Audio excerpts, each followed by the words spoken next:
Décision Plus est au service des investisseurs boursiers depuis 1987, au tout début de l'autonomie boursière. Notre logiciel de graphique Market Vision Plus et notre logiciel de code dynamique Trader Plus en ont fait sa renommée. Nous sommes encore ici parce que nous évoluons sans cesse et que nous servons bien nos clients. Découvrez nos produits et services spécialement conçus pour l'investisseur actif et autonome dans la boutique Décision Plus. Le logiciel de graphique Market Vision Plus est en français. C'est le logiciel le plus utilisé par les investisseurs de chez nous. C'est lui que vous voyez dans le feu de l'action. Trouvez, classez et analysez plus facilement avec cet outil sans pareil pour suivre la bourse et prendre les meilleures décisions. Gardez vos titres à l'œil avec Market Vision Plus. Consultez la boutique Décision Plus pour en faire l'essai pendant 10 jours sans aucun frais, c'est garanti.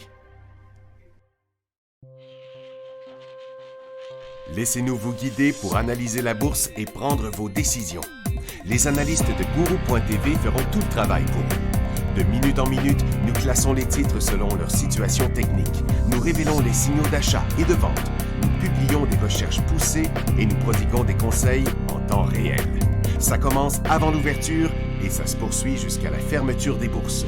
Profitez de chaque cycle boursier avec Guru.tv. Trader Plus, l'instrument du day trader. 50 cotes qui clignotent en même temps. Autant de listes que vous voulez. Graphiques à la seconde. De 3 à 30 graphiques. Des alarmes à volonté. Des listes de cotes préparées. Des modèles graphiques préparés. Prêts à faire feu. Achetez, vendez avec Trader Plus.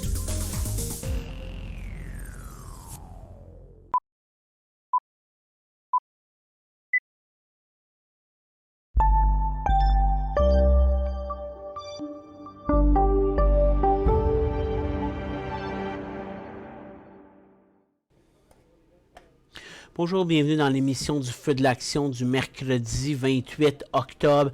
Les marchés sont en baisse d'à peu près 800 points sur le Dow.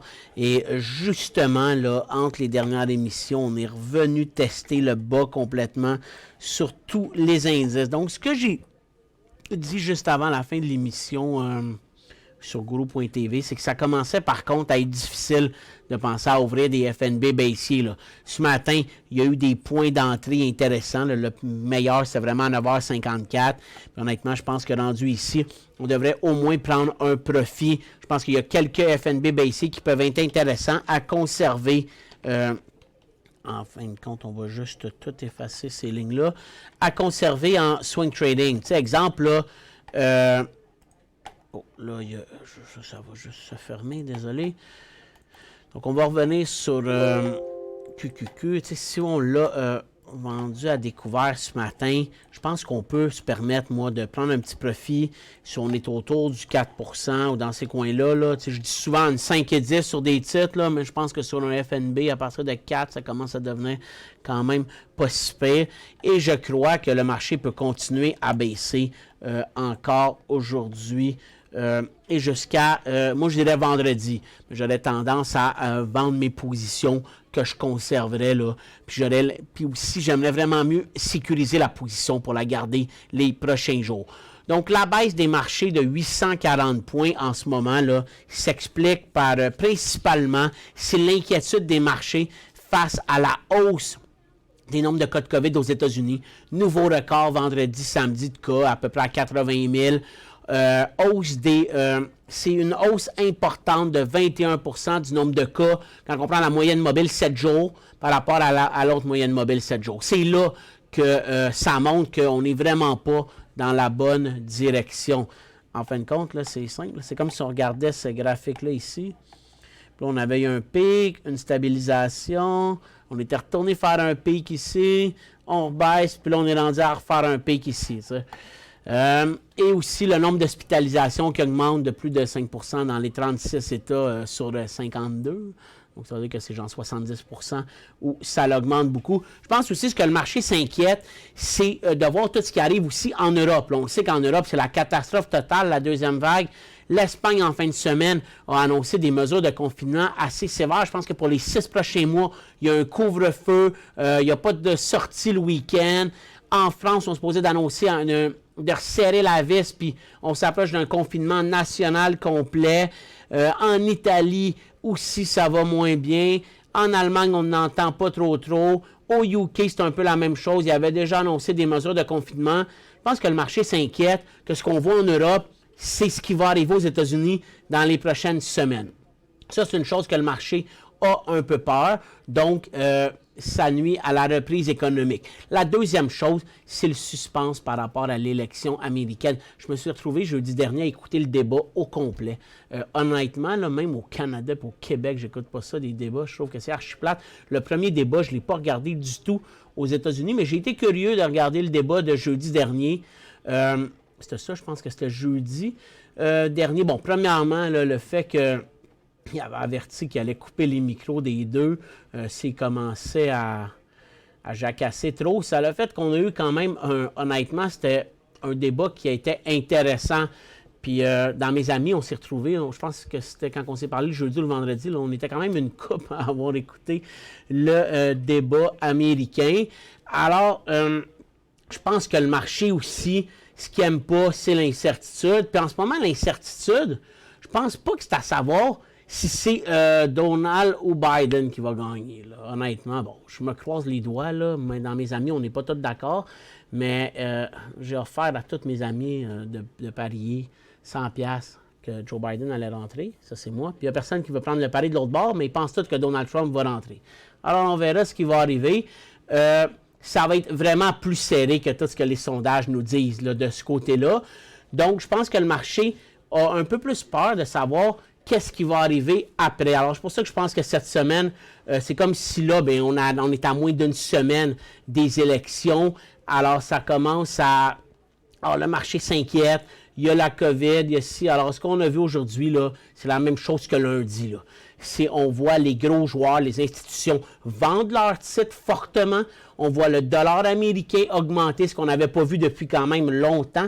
On peut y aller au dollar US tout de suite, même s'il reste là, dans sa formation neutre. On a un bon rebond du dollar US. Là, maintenant, la question, c'est est-ce qu'on va être capable de traverser cette résistance-là? Mais plus que la situation est incertaine et critique, le monde va vouloir se réfugier dans le dollar américain. Puis c'est pour ça que l'or chute aujourd'hui. Parce que le monde, c'est pas de l'or qu'ils veulent, c'est pas de l'argent qu'ils veulent, c'est du US dollar. Quand le US dollar monte, ben les ressources aussi coûtent plus cher pour les étrangers. Je pense que c'est la principale raison pour laquelle l'or baisse. Aujourd'hui, l'or avait quand même aussi monté beaucoup. Là, j'ai retrouvé mon petit tableau avec le prix de l'or ici. Alors ça, c'est parfait. On va juste faire ça comme ça. Et on va être good. Donc, on est quand même en baisse là, sur l'or d'à peu près 30$ aujourd'hui. Le pétrole aussi, il chute, là, si on vient le voir, là, argent, or, c'est en baisse, même si ça rebondit un petit peu. Le gaz, lui, il ne bouge pas. Le dollar, le pétrole chute, parce que le pétrole, ben, c'est l'incertitude. Là. Si on a si on resserre la vis aux États-Unis, qu'on n'a pas, il n'y aura pas de confinement, là, mais si on fait juste resserrer la liste, puis le monde, là, ils n'ont pas besoin qu'on leur dise vraiment. Aujourd'hui, c'est sorti. Puis Google a montré qu'en fin de compte, au Québec, les déplacements ont commencé à fortement diminuer fin août, début septembre. Puis ça, c'est un mois avant que François Legault vienne nous dire qu'on ne devrait plus voir nos amis puis personne pendant 28 jours, puis qu'il nous réannonce qu'on ne pourra pas pendant un autre 28 jours. Mais tu sais, donc, le monde sont, j'allais dire, plus intelligents que ce qu'on peut croire des fois. Mais tu sais, ça montre que déjà les déplacements avaient diminué, les interactions. Si les déplacements diminuent, bien, la demande pétrolière est moins grande.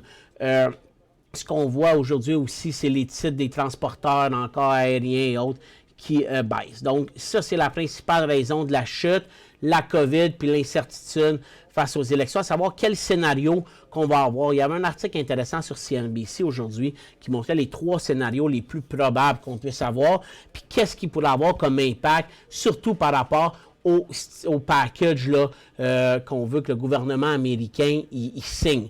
Donc, le premier scénario, puis c'est pas les scénarios qui ont le plus de probabilité là, d'avoir, là, je suis pas là pour donner des probabilités à savoir qui va gagner l'élection puis qui va gagner le Sénat. Donc, premier scénario, Biden gagne, le Sénat passe aux mains des démocrates. Ça veut dire que là, ça va être comme dans les 2 premières années de Donald Trump.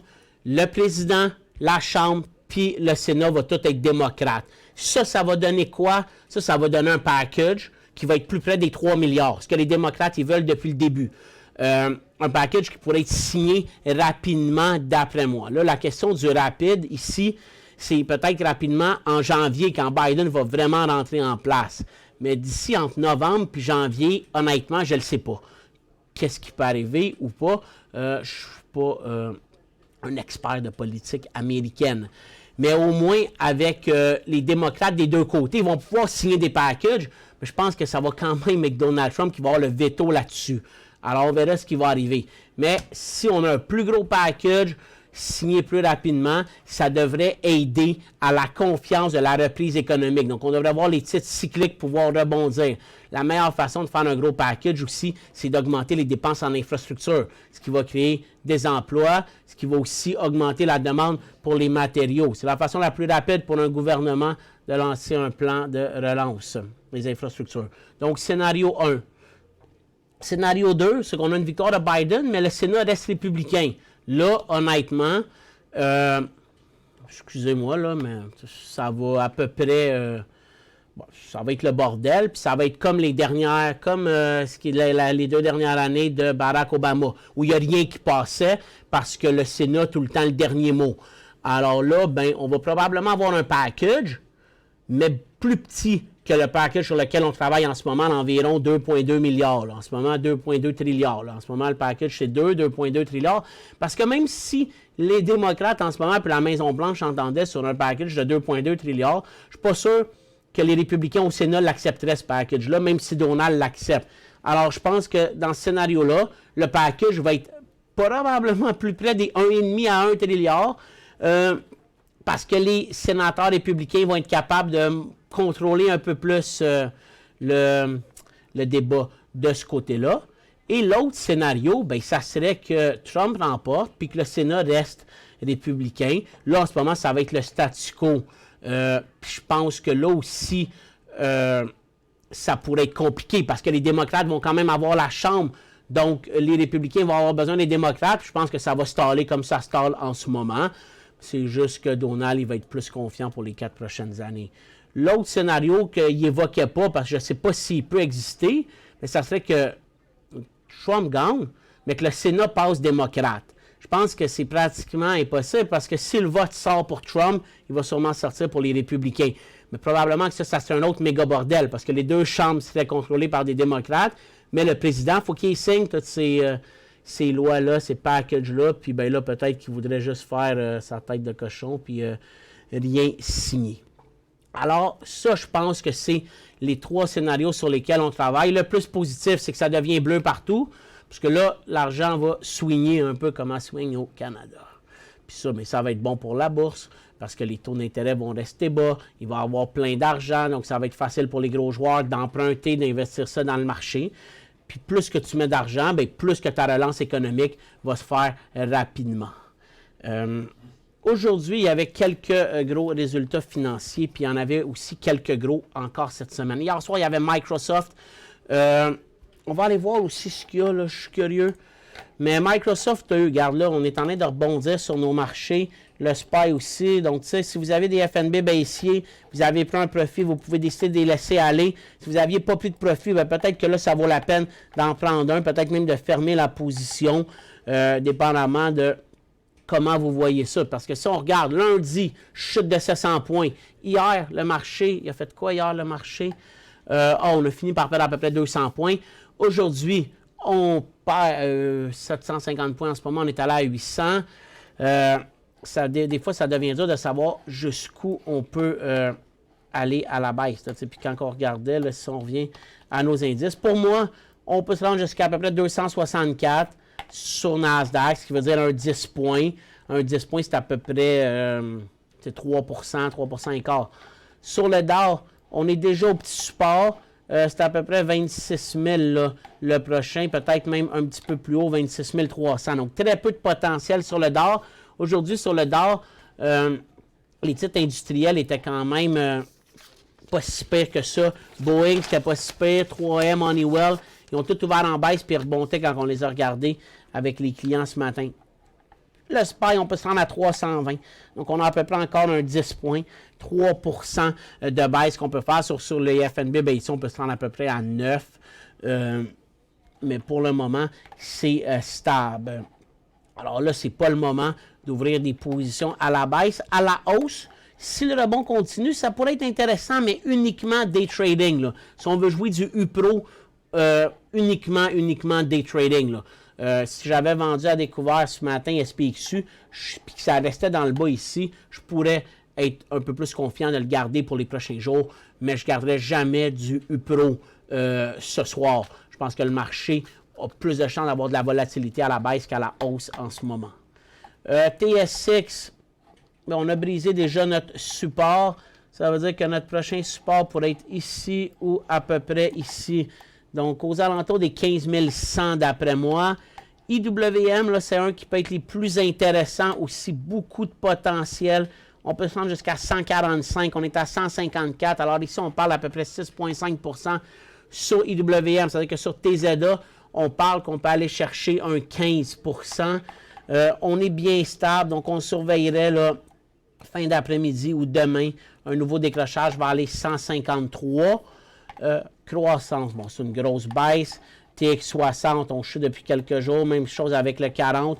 Le pétrole, les inventaires de pétrole ont fait une tentative de rebond, avorté vite. On reste dans une grosse formation neutre. Pétrole, on perd 4% à 37,40 $. Le gaz, c'est complètement stable. Et l'or, ben, on refait un petit rebond. Ce matin, Dust et HGD là, étaient quand même pas mal intéressants. On a même eu une petite tentative de nouveau décollage que là, il aurait fallu fermer ici à 21. Là, maintenant, on oublie ça. Puis même que si l'or venait à passer ici, je pense qu'un HGU ou un NUGT en rebond pour l'après-midi pourrait donner plus de potentiel qu'un baissier. Pour l'après-midi aussi seulement, l'argent, ça se ressemble beaucoup à l'or. Le dollar américain a monté en hausse. Puis le dollar canadien, bien, premièrement, on avait la Banque du Canada qui a gardé son taux directeur inchangé, mais qui a annoncé un programme, je n'ai pas eu le temps de voir ça là, attentivement, mais ce que j'ai entendu, c'est qu'il pourrait avoir un programme d'assouplissement quantitatif. Donc, donnez-moi 2 petites secondes. Là. On va regarder ça.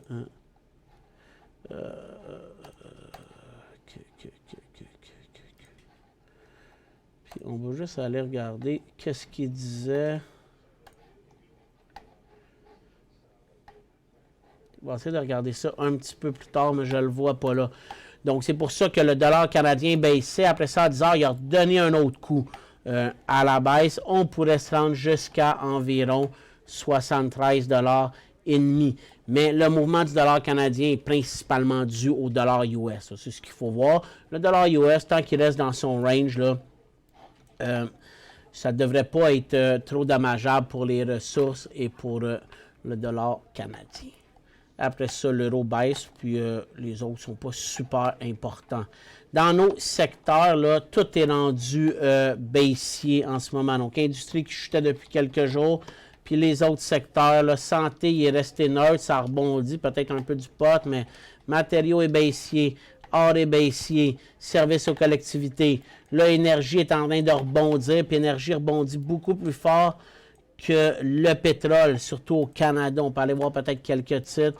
Télécom, si ça fait un nouveau bas, ça va passer baissier. Même chose avec Techno. Puis les métaux, on perd 2,7%. Mais regardez, c'est pas une chute moins importante que les autres, parce que j'ai l'impression que c'est un secteur qui, avec un plan de relance, une injection de capitaux dans le système, pourrait un peu bénéficier. C'est pour ça que je me dis qu'il perd moins que d'autres secteurs. Si on vient voir au Canada, là, on va regarder, là, il y a peut-être des titres, parce qu'au Canada, on n'avait vraiment rien. Là. À Enbridge, quand même un bon rebond. On va regarder s'il y a d'autres titres qui pourraient être intéressants pour du day trading en après-midi. Tu sais, Suncor, il vient de passer sa petite résistance. Quelqu'un pourrait avoir un point d'entrée à 15,40 $. Puis viser qu'on revienne positif, ça donne 40 sous. C'est même pas 3%. de ce côté-là. Là. Dans sa formation neutre, puis oui, c'est pas assez beau, ça c'est pas beau, ça non plus, ça non plus. Donc, il y a Enbridge qui a beaucoup monté. Là, c'est Keynesian Natural Resources. Donc, c'est un peu la même chose. CNQ, je trouve qu'il y a plus de potentiel pour un rebond de day trading. Mais tu sais, je pense que le potentiel, c'est autour de 3, peut-être 4 qu'on peut aller chercher. Mais j'irais plus avec un 3. Probablement que d'autres gros titres, là, peut-être des Cenovus, monteraient aussi. C'est TRP. C'est comme Enbridge. Lui, il vient de traverser ici, mais ça m'excite tellement pas beaucoup. Puis c'est vraiment juste un rebond de day trading d'après-midi. Mais ça, c'est l'ancienne Cana. C'est pas super. NR+. IMO, bon, tu vois, ça ressemble pas mal. CNQ, on dirait que c'est lui qui pourrait offrir le plus de pourcents. Tourmaline est beaucoup plus fort, mais pour l'instant... à part rebondir à 19 $, donc un 5 maximum. Il n'y a pas d'autre chose à faire. Du côté des mines, bon, Tech décrochait hier. Regarde, aujourd'hui, c'est plutôt stable. First Quantum est beaucoup plus fort. Alors, c'est lui qui est à surveiller. Si jamais, après les élections, on avait du positif avec le cuivre, là, ça pourrait bénéficier. First Quantum, c'est le plus beau. Labrador Iron Ore, lui, décrochait lundi. Si on l'avait vendu à découvert, on n'est pas loin d'un profit. Puis après ça, il y a beaucoup de potentiel. Mais on essaye de prendre notre profit quand même, là. Si c'est pas aujourd'hui, demain matin, peut-être, là. Le restant, bon, TRQ, c'est une consolidation, là, je ne sais pas combien. Puis après ça, si on vient voir, bon, London Mining chute aussi. B. Donc, il y a juste vraiment First Quantum qui résiste. Je pense que c'était peut-être ses résultats financiers ce matin à First Quantum. Freeport, légère baisse aussi. T'sais, pour moi, Freeport, First Quantum sont à surveiller en ce moment. Si on vient voir, là, donc, nos résultats, on avait Boeing. Boeing ont fait des résultats meilleurs qu'attendus. Ils ont annoncé qu'ils allaient licencier 11 000 autres personnes. Le titre n'est pas si pire que ça, 3% de baisse. Il y a peut-être un potentiel environ jusqu'à 137 pour y aller. Boeing, ce qui est positif, c'est que tout semble montrer que le 737 MAX va revenir en vol d'ici la fin de l'année ou début 2021. C'est ce qui pourrait aider. C'est la vérité, c'est que Boeing, c'est un titre qui est à surveiller là. C'est pour acheter, c'est pas un titre, ça, là, aux alentours entre les 136 puis les 121 là, pour quelqu'un qui est prêt à être patient puis qui serait prêt à accepter peut-être encore un petit peu de brouhaha, ça peut être assez payant là, comme titre. Je serais très surpris que Boeing revienne à 95$. Là. Microsoft, lui, il a eu des super bons résultats avec le cloud. C'est avec son... avec le cloud, avec son application là, de vidéoconférence, là, c'est Teams, là, je pense que Microsoft a, c'est rendu tellement mélangeant. Mais ça, là, tout le monde a commencé à utiliser Teams depuis mars, parce que maintenant, tout le monde est en télétravail. Puis ça, ben, c'est des abonnements mensuels, alors ça fait que c'est du monthly billing. Puis Wall Street aime bien ça, le monthly billing, les recurring services, qu'on appelle, que ce soit autant du Netflix ou du... ou tous les bundles que Apple peuvent nous vendre, ou Microsoft, même Office 365 maintenant, c'est rendu que tu payes mensuellement. Alors, mais ce qui déçoit chez Microsoft, c'est ses prévisions de revenus. Puis c'est là que c'est important, parce que ils ont pas mal tout explosé, là, Microsoft, mais ce qu'ils disent, c'est qu'ils s'attendent à ce que ça soit plus difficile à leur deuxième trimestre. Là. Leur deuxième trimestre, c'est pas tout à fait le réel deuxième trimestre, là, qu'on a probablement qu'eux autres, leur trimestre se finit le 30 septembre. Ça veut dire que leur deuxième trimestre à eux, c'est celui du 1er octobre au 31 décembre. Puis là, ce qu'ils disent, c'est qu'ils s'attendent à des revenus inférieurs à ce que Wall Street s'attend. Ils s'attendent autour de 40 milliards. Wall Street s'attendait plus à 40,5, 41. Alors, ça montre que même des géants comme ça, là, s'ils pourraient être affectés par... l'environnement économique, puis la deuxième vague. Puis ce qu'on voit, autant au Québec, aux États-Unis, puis que dans le reste du monde, c'est que la deuxième vague semble s'éloigner des centres urbains. Oui, tu sais, Montréal va être encore la place où il y a le plus de cas de COVID, mais pas quand on compare par 100 000 habitants. Donc, tu sais, la première vague, c'était vraiment concentré. La deuxième, elle s'élargit plus. Donc, elle peut venir toucher à davantage de, je dirais, de petites villes ou de petits États. On le voit beaucoup aux États-Unis, là, des États qui n'étaient pas du tout touchés vont être touchés davantage. Puis ces États-là, souvent, ben, tu sais, les systèmes hospitaliers et autres, il y a moins de services, honnêtement. C'est sûr que tu as moins de services à l'hôpital en Gaspésie qu'à Montréal. Là, on va se compter, on ne comptera pas des mensonges ici. Alors, c'est la même chose un peu partout. On le voit en Europe, là, où c'était beaucoup dans les gros centres urbains, et puis là, c'est partout. En France, ils ont 50 000 cas de COVID, 40 000 cas de COVID par jour. Là, alors, si on fait un petit calcul, là, disons qu'ils ont 50 millions d'habitants, 60, au Québec, on est 8. Nous, disons qu'on a 1000 pour 8. Donc, disons qu'on multipliait par 7, 56 millions, ça veut dire qu'il faudrait qu'il y ait 7 cas de COVID pour qu'on ait les mêmes ratios. Ils n'ont pas 5 000 cas, ils en ont 40 000. Donc, ça prouve que ça s'épand, puis ça peut avoir davantage de, je dirais, de problèmes pour ces grosses compagnies-là, là, qui ont montré que c'était des mastodontes pendant toute la première phase. Là, peut-être qu'il y a aussi un essoufflement de tout ça. Donc, ça, c'est vraiment là, les deux gros résultats. Et on va aller voir ce soir. Je suis curieux. Parce que je sais qu'il y a Amazon, Google cette semaine aussi. Je sais juste plus quand. Événements et indicateurs. Donc, ça, bon, Boeing, GE, Mastercard, UPS ce soir. Il n'y en a pas tant que ça ce soir, des gros, le Guylet dans la santé, Pinterest dans les réseaux, mais c'est d'abord surtout demain. Google, Apple, Amazon demain soir. C'est les trois plus grosses entreprises au monde en termes de capitalisation boursière. Donc, ils vont dicter le marché. Alors, c'est pour ça qu'il faut faire attention avec des positions short en ce moment. Si ces trois stocks-là montent demain soir, donc vendredi matin, bien, le marché va les suivre. S'ils sont mauvais, bien là, on va accélérer à la baisse. Donc, quand je vous dis, là, oui, on peut garder nos positions de vente à découvert si on a pas un profit, bien, demain, on va avoir une autre réflexion à faire en fin de journée. Si on est rendu avec une bonne marge, puis on a de l'espace, on peut les garder. Si on est serré, on est mieux d'oublier puis de laisser passer ça de ce côté-là. Donc, vraiment, demain soir, là, Google, Apple, Amazon, souvenez-vous de ça, c'est important. Puis Shopify, demain matin au Canada, c'est la plus grosse capitalisation boursière canadienne. En tout cas, la dernière fois, là, ça avait battu la Royale puis la TD, qui étaient 1 et 2 avant ça. Là, on a plein de questions, donc on va commencer à aller y répondre. C'est moi qui avais demandé de parler du dollar canadien versus US, c'était par rapport à la parité. J'avais dit à Michel que j'attendais la parité. Mais la parité, elle n'arrivera jamais, là, Caro. Là. Ça, si vous pensez qu'il va y avoir une parité, là, vous rêvez en couleur. Là. Je ne sais pas sur quelle couleur vos lunettes roses, là, mais je ne vois pas pourquoi ça l'arriverait. Premièrement, quand on a eu la parité, c'est quand le pétrole valait 140$. Là, il vaut 40$.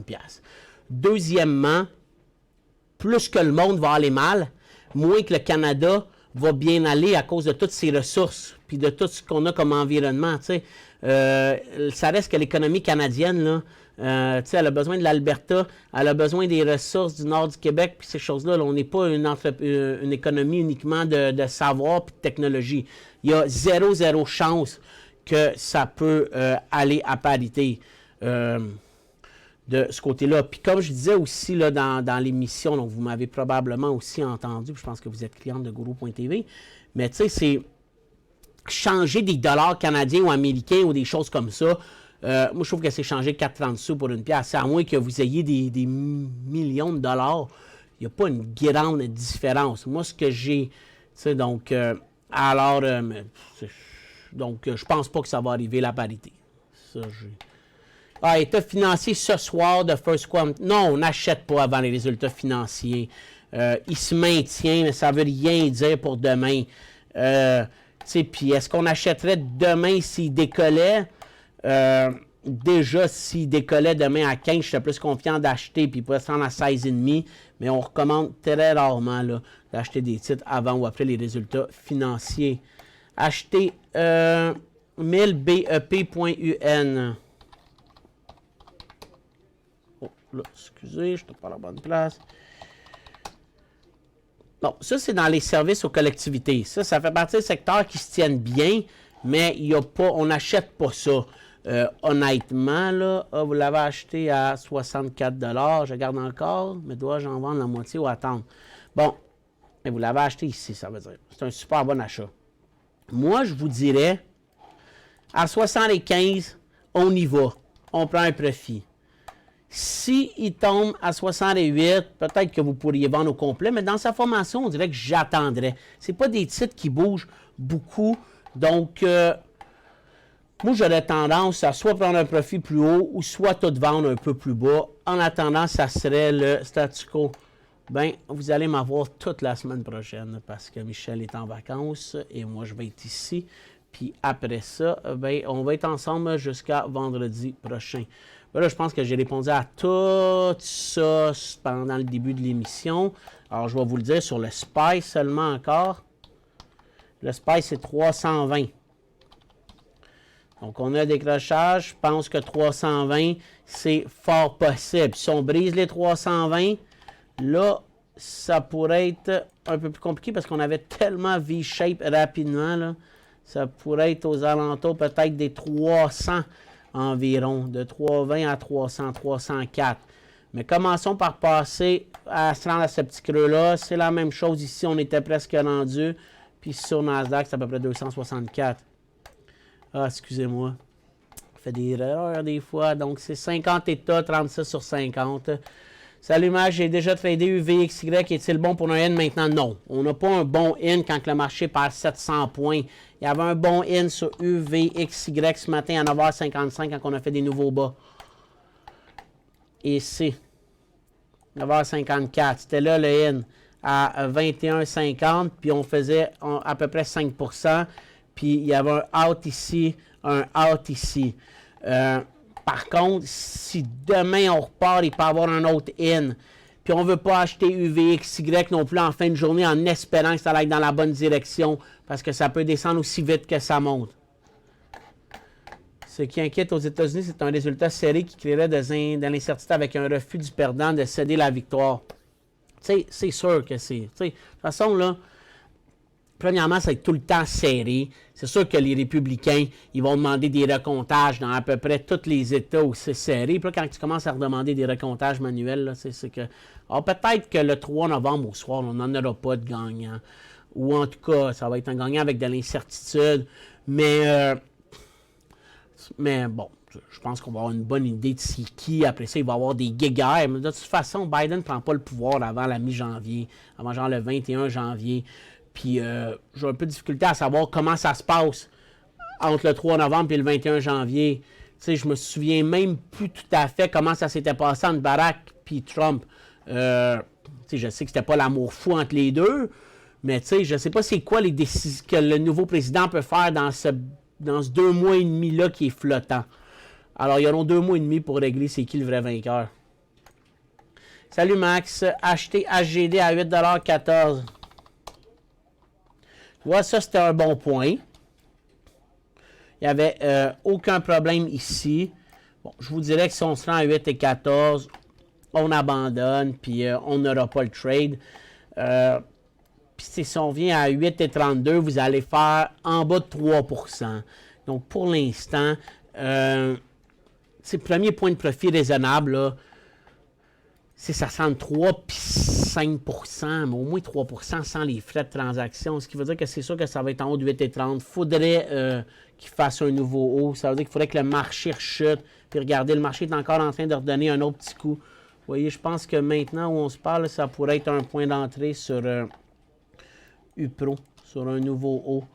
Puis qu'on pourrait viser à peu près jusqu'au point d'ouverture.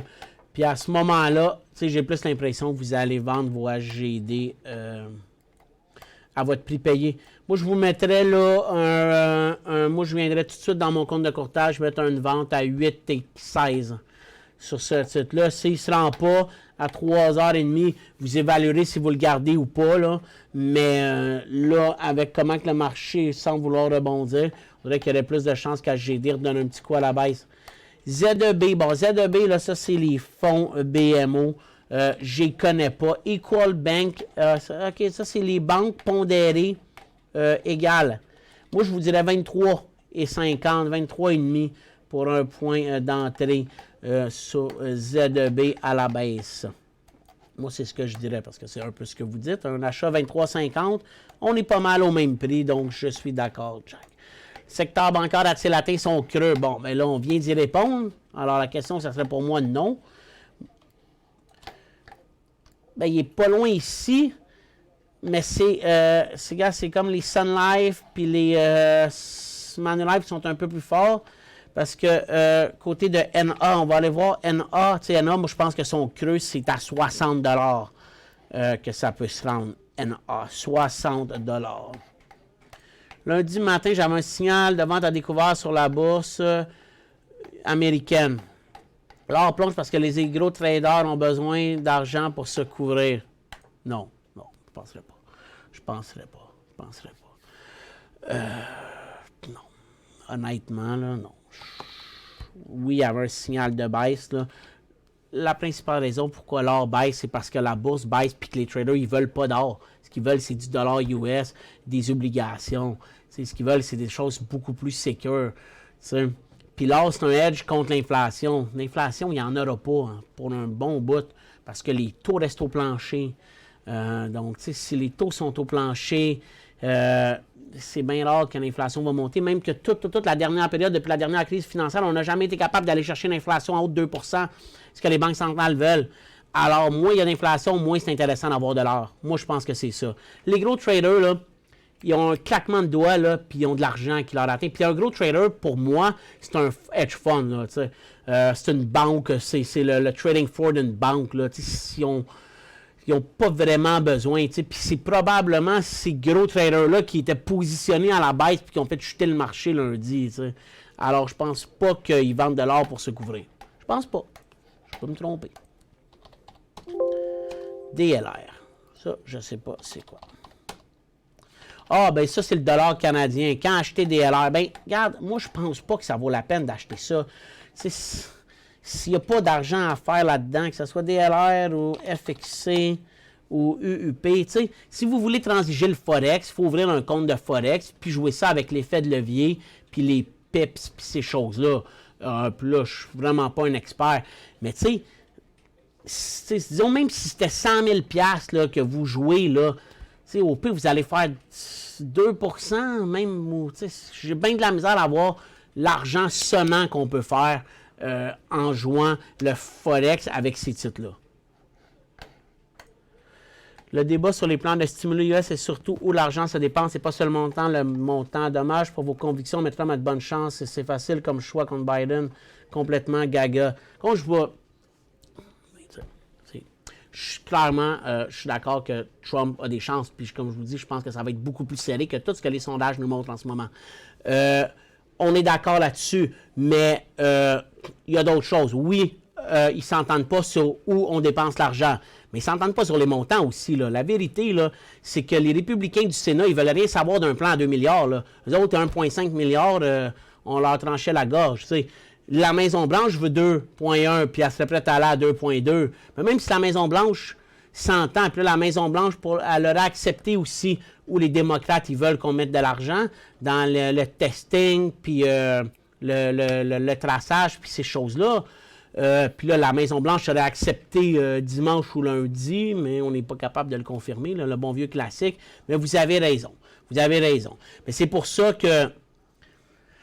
C'est pour ça qu'en fin de compte, si Trump et les républicains gagnent, on va être dans le même point, puis ça va bloquer. Si Biden gagne et les républicains ont le Sénat, bien, il va avoir un package, mais il va être plus près du 1,5, je pense. Puis si les démocrates remportent tout, bien là, on va être à 3 milliards, puis ils vont mettre l'argent où ils veulent. Mais oui, il y a 2 points majeurs. L'argent qui semble un petit peu moins, mais je pense que l'argent... reste encore vraiment importante parce que je ne pense pas que les sénateurs républicains vont voter pour un plan de 2,2 milliards en ce moment. Mais ce qui est important de savoir, c'est que les sénateurs républicains, eux autres, qui vont perdre le 3 novembre, ils ne sont plus là le 4 novembre. C'est différent au Sénat que pour la présidence. J'aimerais m'améliorer pour trouver des nouveaux titres pour l'après-midi. Peux-tu m'aider dans les critères de recherche? Là, on va aller faire un scan tantôt, là.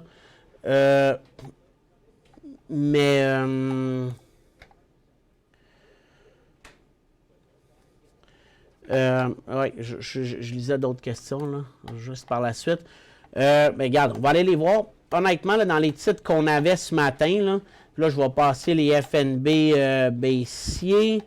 Ça, il y avait des FNB baissiers ici. Dans nos titres qu'on avait individuels, il y a DGLI, là, que lui, on avait un beau point d'entrée à 2,45 $, mais on est sorti à 2,40 $. Là, je vous dirais qu'il y a un beau point d'entrée à 2,58 $, moi, sur ce titre-là, à peu près. OK, ça serait là mon point d'entrée, 2,58 $. On va aller mettre notre alarme à 2,58 $ sur DGL. J'ai l'impression que DGLI, là, il pourrait monter à cause de ce qui se passe à Philadelphie. Ça, c'est les body caméras de la police. Après ça, TTNP, là, lui, il a été beau ce matin quand on l'a regardé en 1 minute. Là, il y avait un beau point d'entrée à 18. On l'a bien vu. À 22, il y avait un profit. Lui, ce titre-là, à 20 sous, même à 19,5, je pourrais le racheter. Profit à 22. Donc, on va aller le mettre aussi. TTNP. TTNP, là, on va le regarder avec 1 minute. Non, 1 minute, c'est passé. Moi, je veux voir tout mon graphique. Mais TTNP, ça, c'est un autre. Puis après ça, on va aller faire un scan si on n'en trouve pas d'autres. 19,5, OK? TTNP, 19,5. C'est là qu'on y va. Profit 22. OK? Ça serait un autre qu'on avait ce matin qui sont à surveiller. ACTS, j'ai eu de la misère toute la journée à en parler. On a parlé de 2,60 $. Et puis, il l'a frappé, notre alarme. Hein? On en avait mis une à 2,60 $. Puis, je ne comprends pas que je l'ai manqué. Mais... voyez, moi, ce qui me fatiguait, c'était cette grosse support résistance-là. Il l'a passé. Là, pour moi, il y a beaucoup plus d'espace. Alors là, ASTC, là, il peut être beau cet après-midi. Puis je vous dirais qu'il pourrait avoir un point d'entrée à 2,77 $ là-dessus. J'aimerais ça qu'il y ait un volume en haut des 250 000. Donc, 2,77 $. Puis on est bien.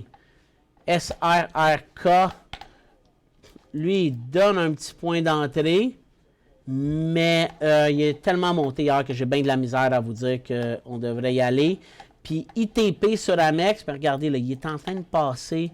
Alors lui, là, ce qu'on veut, là, c'est un volume en haut des 150 000 ici à peu près 93 sous. Nous aussi, on l'avait. C'est quoi qui buzz? C'est ITP. Ah, ITP, regarde, je ne l'ai même pas ici. Il y a un client qui m'avait parlé de BLDP. Là, il n'y en a pas vraiment de point d'entrée. ITP, Amex. On va aller tout de suite le mettre. Là. Lui, c'est à peu près là, 94 sous qu'on l'a. Donc, pour l'instant, le DGLI, TTNP, ITP, ASTC peuvent être pas si pires. Fubo, on va l'oublier. Puis là, j'ai aussi, là, je vais juste tasser ça, là, SWBI, ça c'est Smith & Wesson, les revolvers. Regardez, lui aussi, là, il pourrait traverser, puis il est vraiment beau, là. Regardez comment que, en hebdo, il est beau. Ça pourrait être du D puis du swing, mais 17,87 environ, 17,90. Regardez, on va aller remettre notre alarme. On pourrait y aller à 17,5 en intra-séance, mais la résistance est tellement grande que faudrait qu'il passe plus que ça. Mais 17,60, ça pourrait être le point d'entrée. Et APT, Amex, on va aller l'ajouter ici aussi. APT, Amex. Non, OK, lui, on l'oublie. Donc, vous voyez, lui, on l'oublie. Donc, dans les titres individuels, là, pour le moment, là, les plus beaux pour l'après-midi, je pense que c'est eux. Puis, on va aller faire un petit scan un petit peu plus tard, midi 17. Non, je ne sais pas. Ant Group, je n'ai même aucune idée. C'est quoi? C'est de l'hôtellerie, ça, je pense. Hein? Ça va genre être le plus gros IPO. Tes affichages sont devenus faux. Ça, c'est votre connexion Internet là, qui peut avoir des petits problèmes. Que pensez-vous d'utiliser le RSI de 650 pour confirmer le stochastique en croissant? Oui, ça peut être... le RSI va venir confirmer d'autres indicateurs. C'est sûr, le stochastique, le MACD, ça va renforcer les indicateurs. Quand ils montent tous le même point, ben c'est positif. Oui, d'acheter ce matin. On n'a pas vu, on n'a pas parlé de pot. C'est la première fois que j'ai une question sur le pot aujourd'hui. Il y a un beau rebond, puis il y a un point d'entrée à 25 et 20 au moment où on se parle. Je pense qu'on pourrait aller jusqu'à 26. Donc, c'est peut-être un des beaux au Canada. Vous avez payé 24 et 20 ici. Donc, c'est un très bon point. Quand vous êtes presque à 5 %, il va redonner un autre. Donc, maximum 26 et 11. Puis moi, quand vous commencez à être en haut de 5 %, je pense que ça fait un profit dans la journée. Si on est capable de se prendre à 7, 8, tant mieux. Mais si vous rentrez juste à 6, vous le prenez à 6 d'ici la fin de la journée. Si ça l'inverse en bas de 25, on prend un minimum un profit de 50 %. Sinon, on fait 100, on vend 100 % puis on a fait notre argent pour la journée. Nutrien a décollé. C'est quoi ton prix cible? Nutrien, là, il a... Nutrien, il a décollé ici en intra-séance. On va mettre un peu plus de données. Je dirais que le prix cible, là, il est pas mal dessus sur le rebond. Là. Il y a beaucoup de résistance à ce niveau-là, 23,75. Donc, il y avait à peu près $1 à faire, 2 % pour l'instant. S'il passe les points ici, on pourrait se rendre jusqu'au sommet de 55 environ. Mais on est encore loin de ça. L'autre chose qui est intéressant, c'est qu'on a inversé son couloir baissier des derniers jours. Donc, je pense qu'on est pas mal sur le point. Pour quelqu'un là, qui en aura acheté, là, 2 %, c'est peut-être ce qu'on peut faire avec en intra-séance aujourd'hui, ou ce qu'on pouvait faire. Ce n'est pas avec du leverage que le Forex vaut la peine.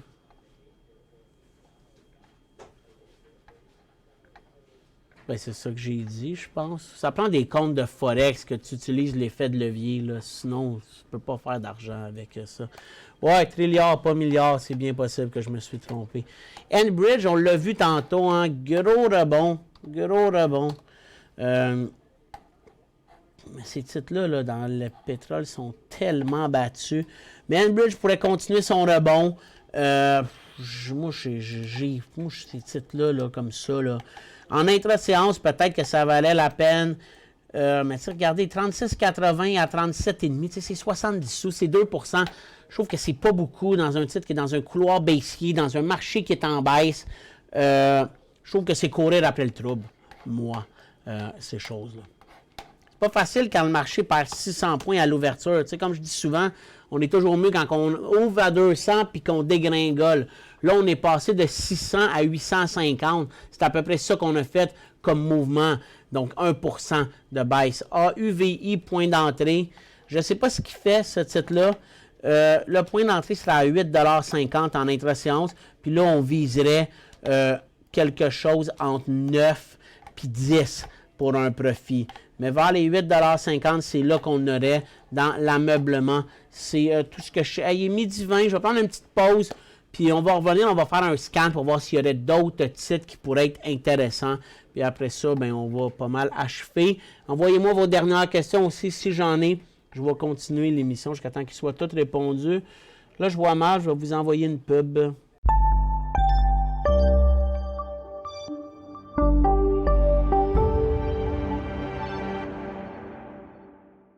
Cinq bonnes raisons de gérer vos investissements avec Banque Nationale Courtage Direct. Des frais de commission fixes à 9,95 en tout temps pour tous les clients et à partir de seulement 6,95 si vous êtes un investisseur actif. Aucun frais d'administration annuel si vous détenez plus de 20 000 $ dans vos comptes. La possibilité d'ouvrir des comptes enregistrés en devise américaine.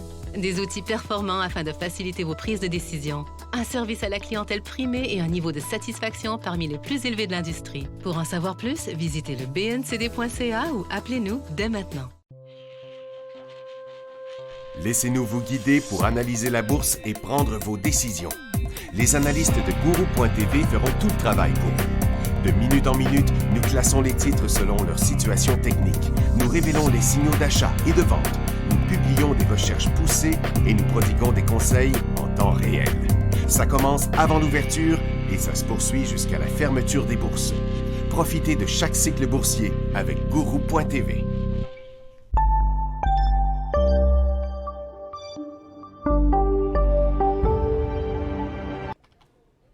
Bonjour, bienvenue au retour du feu de l'action. J'ai une petite question ici de Luc, CIA, point d'entrée.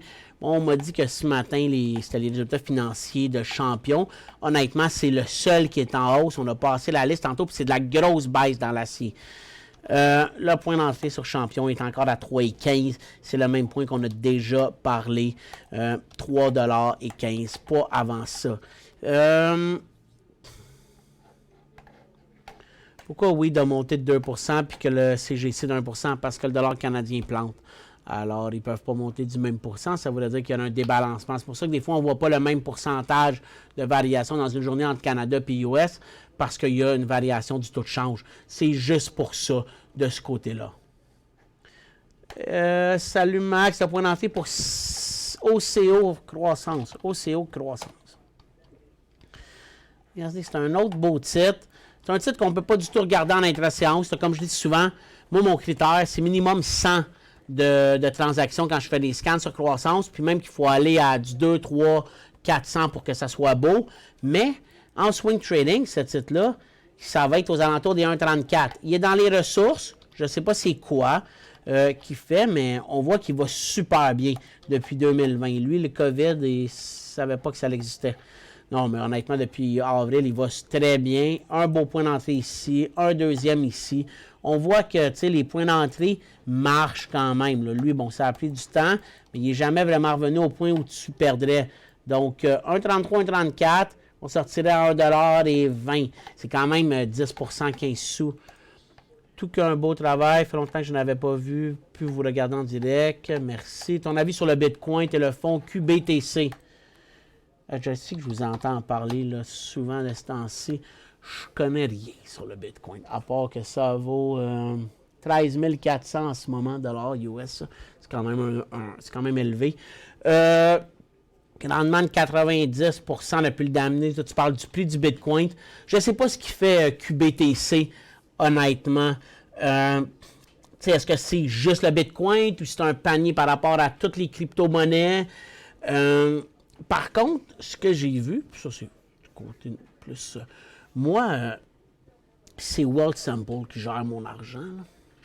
Alors, je leur transfère de l'argent à toutes les semaines. C'est eux autres qui s'occupent de mon REER puis de toutes mes choses. Je n'ai pas le temps de m'occuper de ça. Puis, j'aime bien ça. Leur plateforme, là, j'ai commencé avec eux en décembre, donc 6 mois, là, 11 mois, 12 mois, 10 mois, presque un an. Puis j'ai remarqué que depuis une semaine ou deux, là, ça dit qu'ils sont devenus officiellement une plateforme où tu peux transiger les bitcoins là, de façon probablement moins, c'est pas, là, peut-être pas, ou des plateformes peut-être moins connues là, d'échange de monnaie. Mais je connais rien dans le bitcoin, honnêtement, donc je peux pas vous le dire. J'ai vu que Wealthsimple, maintenant, tu pouvais trader les crypto-monnaies. Je sais pas si c'est juste le bitcoin ou pas, mais je n'ai pas d'opinion sur QBTC parce que je connais pas ça. CJR.B. Ben, Chorus. Ben, il se corrige, hein. J'ai de la difficulté à vous dire, mais moi, si j'en avais acheté ici, aujourd'hui, je le vendrais. C'est ce que je vous dirais. Puis je le vendrais probablement au complet, parce que je me dirais, j'ai payé 3,10, 3,15, il vaut 3,50. Si j'en avais vendu ici, j'en vendrais une partie, mais j'en garderais. Si j'avais rien vendu, je pense que je passerais go aujourd'hui. HGD est-il encore bon à acheter? Tantôt, il ne l'était pas. Mais là, je vais vous dire, on va aller voir le marché. Regardez, là, puis là, parce que là, je pense que le marché pourrait aller à la baisse. C'est ce que je venais de voir, là. Ici, là, ici, on a eu une fausse tentative, ça n'a pas marché. Mais sur un nouveau bas, le marché pourrait retourner à la baisse. On aurait peut-être un petit trade de FNB baissier ici. Ça pourrait peut-être être un peu plus intéressant avec TZA ou avec UVXY. Si on rechute, peut-être qu'HGD pourrait repartir. Mais HGD, ça va être difficile. Ça va être difficile, je pense, à moins que le marché leur flush jusqu'en bas, de le conserver overnight aujourd'hui. Donc, il y a probablement moins de pourcentage qu'on voudrait aller chercher. Puis, j'ai répondu à votre question sans cliquer. GBTC. GBTC. Ça, c'est-tu le même que tantôt? Je comprends pas. Ouais, OK, c'est un mode... OK, ben vous voyez, gars, je l'ai vu, là, Ant Group hier, parce que ça passait pendant que je travaillais. Je l'ai vu sur ma télévision, CNBC, qui en parlait. Ouais, je savais que c'était un IPO chinois, je pensais que c'était dans l'hôtellerie. Là, vous me parlez que c'est un mode de paiement digital. Je connais rien. J'ai aucune idée de... Il va être tradé ou pas, mais regardez, on va aller faire ça ensemble. Là. Je suis sûr qu'on est capable de le trouver ensemble.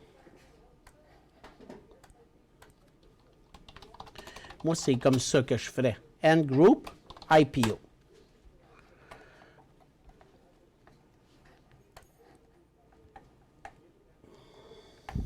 Puis là, CNBC. Hein. Ah, gars, c'est Shanghai. Je suis même pas sûr qu'il va se transiger aux States. IPO, USA, exemple.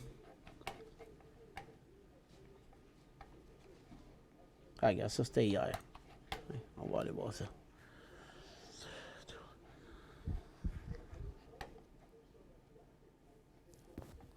Donc, ils vont raiser 34 milliards. Là, ça en fait un des plus gros.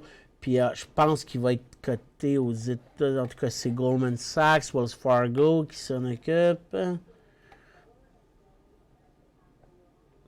Mais gars, j'ai l'impression qu'il va être coté à Shanghai puis à Hong Kong, half and half. Mais ils n'ont pas l'air de parler que ça va être coté aux États-Unis. Il va commencer à transiger à Hong Kong le 5 novembre.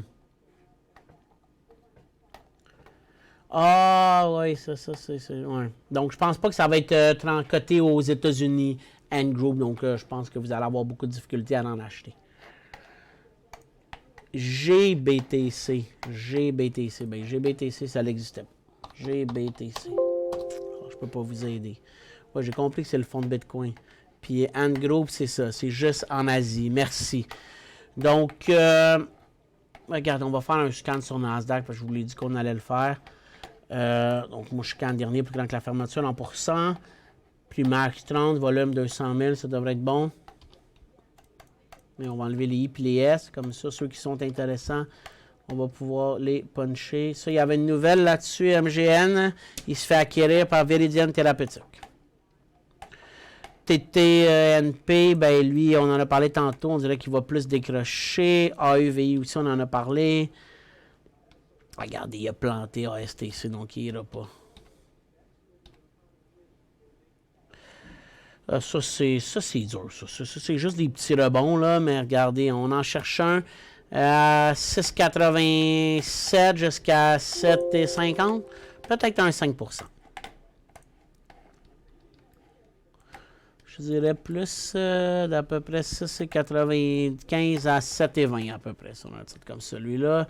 SLEB, on l'avait vu ce matin, là. Là aussi, j'ai un petit peu de difficulté à l'analyser. Je vous dirais que... Non, c'est ça. J'ai bien de la difficulté pour le day trading à vous dire que c'est un bon achat.